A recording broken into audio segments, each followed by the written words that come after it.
ஆண்டவரின் வார்த்தையை கேட்டு அதன்படி வாழும் ஒவ்வொரு சகோதர சகோதரிகளே, உங்கள் அனைவருக்கும் இயேசுவின் நாமத்தில் வாழ்த்துக்களும் வணக்கங்களும். இன்றைய இறை வாசகம் புனித லூக்கா எழுதிய நற்செய்தி அதிகாரம் 11 இறை வார்த்தைகள் 27 மற்றும் 28 நமக்கு கூறுவது என்னவென்றால், நம் ஒவ்வொருவரையும் 10 மாதம் கருவில் தாங்கி நம்மை பெற்றெடுத்த நம் தாயை நினைவூட்டுகிறது.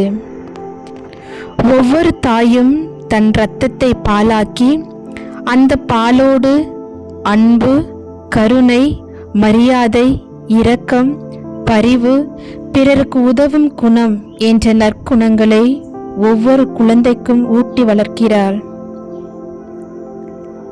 2000 ஆண்டுகளுக்கு முன் இயேசுவின் தாய் மரியாளும் இவ்வாறு தான் தன் குழந்தைக்கும் கொடுத்திருப்பார். இறைமகன் இயேசு வளர்ந்து அவர் செய்யும் ஒவ்வொரு நற்காரியங்களை பார்த்து ஒரு பெண் இவ்வாறு கூறுகிறார்: உம்மை கருத்தாங்கி பாலூட்டி வளர்த்த உம் தாய் பேறு பெற்றவர் என்று. இது எவ்வளவு பெரிய வார்த்தை! இதை கேட்கும் ஒவ்வொரு தாயும் தன் குழந்தையின் வளர்ச்சியை பார்த்து, தன் வளர்ப்பை பார்த்து வியந்து மெய்சிலிர்க்கும் ஒவ்வொரு தாயும் பேறு பெற்றவர். இன்றைய காலகட்டங்களில் இறைமகன் இயேசு அவருடைய வார்த்தையை நம் இதயங்களுள் இருத்தி பல நேரங்களில் உடல் ரீதியான உறவுகளிலிருந்து நம்முடைய கவனத்தை திருப்பி விடுகிறார்.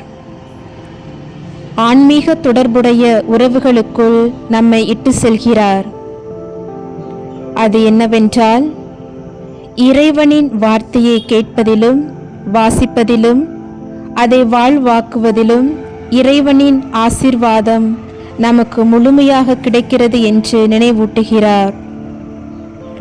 நாம் செய்யும் ஒவ்வொரு நற்செயல்களும் இறைவனை மட்டும் மையப்படுத்தி அவருடைய வார்த்தையை கேட்டு கீழ்ப்படிந்து மகிழ்ச்சியோடு செய்தால் நாமும், நம் குடும்பமும், நம் குழுமமும், நம்மை சுற்றி இருப்பவர்களும் ஆசீர்வாதமாய் இருப்போம். நாம் மட்டுமின்றி நம்மை சுற்றி இருப்பவர்களையும் இறைவனுக்குள் இணைப்போம். ஆசீர்வாதமாய் பேறு பெற்றவர்களாய் இருப்போம். ஆமேன்.